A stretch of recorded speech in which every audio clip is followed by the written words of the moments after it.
भैया, अब जब कंस मामा ने रथ भेजा है तो हमें तो मथुरा जाना ही होगा। अगर वो हमसे युद्ध करना ही चाहते हैं तो हमें भी ये युद्ध करने से कोई आपत्ति नहीं। अवश्य, हम युद्ध अवश्य करेंगे। सारा वृंदावन इस बात से दुखी था कि कृष्ण के चले जाने से अब गांव सुनसान हो जाएगा। कौन अब गांव में लीला करेगा? अपनी मधुर बंसी से कौन सबका विचलित मन शांत करेगा? अपने कान्हा को जाता देख सभी दुखी थे, लेकिन कृष्ण की आंखें तो बस एक ही का इंतजार कर रही थी। सभी तो यहाँ हमें विदाई देने आए हैं, लेकिन राधा हमसे मिलने क्यों नहीं आई? क्या उन्हें ज्ञात नहीं कि हम यहाँ से जा रहे हैं? क्या जाने से पहले उन्होंने हमसे मिलना जरूरी नहीं समझा? हम स्वयं ही उनके पास जाएंगे। सबकी नजरों से बचते हुए कृष्ण राधा से मिलने गए। राधे, सभी हमें विदाई देने आए हैं, लेकिन तुम नहीं आई। क्या इसकी वजह जान सकता हूँ मैं? मेरा हृदय उन सब की तरह इतना मजबूत नहीं जो अपने कान्हा को जाते हुए देख पाऊं। भले ही आप हमसे दूर जा रहे हैं, लेकिन मन से आप हमेशा मेरे साथ ही रहेंगे। मैं तो हमेशा ही तुम्हारे साथ हूँ राधे। जाने से पहले मैं आपसे कुछ मांगना चाहती हूँ। क्या आप मेरी इच्छा पूरी करेंगे? मांगो राधे, क्या मांगना चाहती हो? हमें वचन दीजिए कि हमारे हृदय में हमेशा केवल आपका ही वास रहेगा और हमारी मृत्यु से पूर्व हमें आपके दर्शन अवश्य होंगे। हम वचन देते हैं, लेकिन हम भी आपसे एक वचन चाहते हैं। कैसा वचन? हमारे जाने के पश्चात आप हमारे विलाप में एक भी आंसू नहीं बहाएंगी। हम पूरी कोशिश करेंगे। इसके बाद कृष्ण मथुरा नगरी चले गए, जहाँ पहुंचकर उन्होंने कंस के साथ साथ सभी राक्षसों का भी वध किया और साथ ही अपने माता पिता वासुदेव और देवकी को भी मुक्त करवाया। इसके बाद श्री कृष्ण ने द्वारका की ओर प्रस्थान किया, जिस कारणवश उनका नाम द्वारकाधीश भी पड़ा। कुछ साल बाद उनका विवाह रुक्मणी से और सत्यभामा से हो गया। इसके साथ ही श्री कृष्ण की 16,108 रानियां थी, लेकिन उन सब में से रुक्मणी उनकी सबसे प्रिय पत्नी थी। श्री कृष्ण से विवाह हेतु रुक्मणी अपने भाई रुक्मी के विरुद्ध चली गई थी और कृष्ण जी से भागकर शादी कर ली थी और सुखपूर्वक अपनी जिंदगी कृष्ण के साथ बिताने लगी। उधर वृंदावन में राधा का विवाह भी यादव से हो गया। अपना पत्नी धर्म निभाते हुए राधा ने अपने सभी कर्तव्य पूरे किए, लेकिन प्रेम तो वो अभी भी कृष्ण से ही किया करती थी। देखते ही देखते कई साल बीत गए। एक दिन राधा सोचती है, मैंने अपने सभी कर्तव्य पूरे किए, अब मैं अपने सभी कर्तव्यों से मुक्त हूँ, इसलिए अब मैं अपने कान्हा के पास द्वारका चली जाऊंगी। सारे कर्तव्य भली भांति पूरा करने के पश्चात राधा अपने प्रियतम की नगरी द्वारका पहुंच गई। जब कृष्ण ने राधा को देखा तो वो बहुत प्रसन्न हुए। द्वारका में राधा को कोई नहीं पहचानता था, जिस वजह से राधा ने कृष्ण से अनुरोध करके उनको अपने महल में सेविका का कार्यभार देने के लिए कहा। प्रभु, मुझे अपने महल में सेविका का कार्यभार सौंप दीजिए। मैं इस महल में रहकर भली भांति यह कार्य कर लूंगी। जैसी आपकी इच्छा। राधा महल में रहकर ही अपना कार्य सही तरीके से करने लगी और मौका मिलते ही कृष्ण को चुपके से देख लिया करती थी।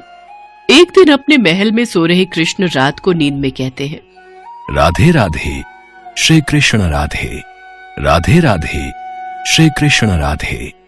उनके मुख से राधा का नाम सुनकर रुक्मणी को बहुत बुरा लगता है। अगले दिन वो कृष्ण से पूछती है, स्वामी, आप कल सारी रात स्वप्न में राधा का ही नाम ले रहे थे, आखिर ऐसी क्या खास बात है उस राधा में? रुक्मणी, तुम एक बार राधा से मिलकर आओ, उनकी खासियत तुम्हें अपने आप पता चल जाएगी। ठीक है, फिर तो हम अभी उनसे मिलकर आते हैं। किंतु वहाँ जाने से पहले उनके लिए कुछ लेती हुई जाना। अवश्य। इसके पश्चात रुक्मणी राधा के लिए गर्म दूध का एक गिलास लेकर जाती है। राधा के महल में पहुंचने पर द्वार पर तेज प्रकाश चेहरे के साथ एक महिला खड़ी होती है। क्या तुम ही राधा हो? नहीं, मैं तो उनकी दासी हूँ। राधा तो 7 द्वार पार अपने कक्ष में आराम फरमा रही होंगी। इसके बाद रुक्मणी वो 7 द्वार पार कर राधा के कक्ष में पहुंच जाती है। अभी इन्हें सोने दीजिए महारानी। राधा कई रातों से श्री कृष्ण के नाम का जप कर रही है और इन्हें बड़ी मुश्किल से अब नींद आई है। श्री कृष्ण ने मुझे राधा से मिलने के लिए भेजा है। इतने में राधा उठकर बैठ जाती है और कहती है, कृष्ण ने मुझसे मिलने के लिए किसी को भेजा है? ये देख रुक्मणी हैरान रह जाती है। केवल श्री कृष्ण का नाम लेने भर से ही आप जाग गई? खैर, उन्होंने आपके लिए यह प्रसाद भेजा है। मेरे लिए प्रसाद? राधा बिना सोचे समझे ही वह गरम गरम दूध पी लेती है। रुक्मणी ये देखकर हैरान रह जाती है। फिर कुछ देर तक राधा से बात करने के बाद रुक्मणी वापस अपने महल में चली जाती है। रात के समय जब रुक्मणी कृष्ण जी के पैर दबा रही होती है तो वो देखती है कि उनके पैरों में छाले पड़े हुए हैं, जिसे देखकर वो हैरान रह जाती है और कृष्ण जी से पूछती है, स्वामी, आपके पाँव में ये छाले कैसे? आप कहाँ पैदल गए थे जो आपके पाँव में छाले पड़ गए? आपने गलती से राधा जी को गर्म दूध पिलाया था, जिसे राधा एक ही बार में पी गई थी, जिससे उनके हृदय में छाले पड़ गए हैं और उनके हृदय में हमेशा मेरे चरण कमल विराजमान रहते हैं, जिस वजह से मेरे पांवों में भी छाले पड़ गए हैं। आज मुझे समझ आया स्वामी कि प्रेम शरीर से नहीं हृदय से होता है, जो हमेशा राधा के हृदय में कृष्ण के चरण रूप में विराजमान रहता है। ऐसे ही कई महीने बीत जाते हैं। अब राधा कृष्ण के साथ पहले की तरह आध्यात्मिक जुड़ाव महसूस नहीं कर पा रही थी, जिससे परेशान होकर राधा सोचती है, कान्हा से मिलने के बाद मुझे वो पहले जैसे प्रेम का आभास क्यों नहीं हो रहा? मुझे वो प्रेम का आभास और जुड़ाव की कमी क्यों लग रही है? कान्हा, जो दूर होकर भी मेरे हृदय के करीब थे, आज वो इतने पास होकर भी मेरे पास क्यों नहीं लग रहे? ना जाने क्यों, पर मुझे उस प्रेम की अनुभूति क्यों नहीं हो रही, जो इतने सालों से मुझे मेरे कान्हा से अब तक जोड़कर रख रही थी। दिन रात इस दुविधा में रहने के बाद राधा ने द्वारका का वो महल छोड़ने का निश्चय किया और वहां से चली गई। और इसकी अनुभूति कृष्ण को भी हो गई और वो उसके पीछे पीछे जंगल की ओर चल दिए। राधे, क्या हुआ राधे?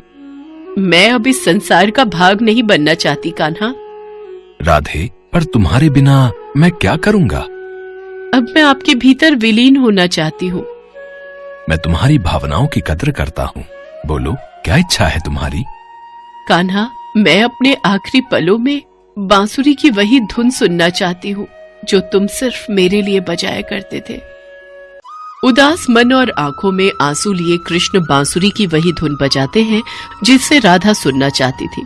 श्री कृष्ण ने दिन रात बांसुरी बजाई जब तक राधा आध्यात्मिक रूप से कृष्ण में विलीन नहीं हो गई। बांसुरी की धुन सुनते सुनते राधा ने अपने शरीर का त्याग कर दिया और सदा सदा के लिए अपने कान्हा में विलीन हो गई। राधा के शरीर त्यागने के बाद रोते हुए कृष्ण जी ने कहा, राधे, तुम और तुम्हारे प्रेम की याद सदा मेरे दिल में रहेगी। अब जब तुम ही नहीं रही तो इस बांसुरी का मैं क्या करूंगा? हालांकि भगवान कृष्ण जानते थे कि उनका प्रेम अमर है, बावजूद इसके वे राधा की मृत्यु को बर्दाश्त नहीं कर सके। कृष्ण ने प्रेम के प्रतीकात्मक अंत के रूप में आंखों में आंसू और दिल में उदासी के साथ वो बांसुरी तोड़कर फेंक दी और आंखें बंद करके राधा की याद में खो गए। इसके बाद ताउम्र कभी उन्होंने बांसुरी नहीं बजाई।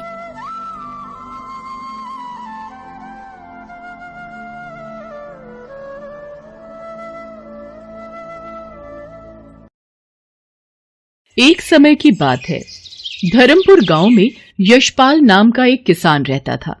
यशपाल के पास खेत खलिहान के साथ साथ 3 गाय भी थीं, जिनको यशपाल हर सुबह चारा खिलाता, उनका दूध निकालता, उन्हें पानी पिलाता तथा उनकी खूब सेवा करता था। यशपाल राधा कृष्ण का बहुत बड़ा सेवक था, इसलिए वो कार्य करते हुए सदैव राधे राधे बोलता रहता था। ऐसा कई वर्षों से चला आ रहा था। ऐसे ही एक दिन यशपाल जब सभी गायों को चारा खिला रहा था, राधे राधे, राधे राधे, राधे राधे, राधे राधे। अरे, मेरी ये गाय तो राधे राधे बोल रही है, ये कैसे हो सकता है? कमला, ये देखो, हमारी तीनों गायों में से ये गाय मेरे साथ राधे राधे बोलने लगी है। अच्छा, एक बार मैं भी तुम्हारे साथ बोलती हूँ। बोलो राधे राधे, राधे राधे। देखा, मैं कह रहा था ना, हम राधे राधे बोलते हैं तो ये हमारे साथ बोलती है। ये तो सचमुच राधा कृष्ण की कोई लीला है जो ये गाय राधे राधे बोल रही है। यशपाल और कमला ने जैसे ही राधे राधे रटना शुरू किया, वैसे ही उस गाय ने भी राधे राधे नाम रटना शुरू कर दिया। यशपाल ने जब ये चमत्कार देखा तो वो सीधा राधा कृष्ण मंदिर गया और वहां जाकर उसने ये बात मंदिर के पुजारी जी को बताई। धीरे धीरे ये बात पूरे गांव में फैल गई। सभी गांव वाले उस गाय को देखने पहुंच गए और सबके सामने यशपाल ने राधे राधे का नाम जपना शुरू किया तो गाय ने भी ऐसा ही किया। राधे राधे, राधे राधे, राधे राधे, राधे राधे। ये तो जरूर भगवान कृष्ण की भेजी हुई कोई चमत्कारी गाय दिखाई पड़ती है, जैसे उनका कोई आशीर्वाद हो। हाँ यशपाल भैया, ये सच है, तुम्हारी गाय राधे राधे बोलती है। ये देखकर तो बहुत आश्चर्य हो रहा है। यशपाल, ये गाय कोई साधारण गाय नहीं है, ये कोई पुण्य आत्मा है और तुम्हारे यहाँ इसका आना तुम्हारे अच्छे कर्मों के कारण हुआ है। इसे एक बार मंदिर लेकर चलो, फिर देखते हैं कि क्या होता है। ठीक है पुरोहित जी, चलो कमला, हम अपनी गाय को मंदिर ले चलते हैं।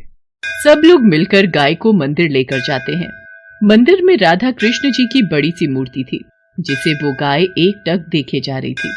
उसी समय मंदिर में भजन कीर्तन शुरू हुआ। मंदिर में सभी राधे राधे का नाम जपने लगे।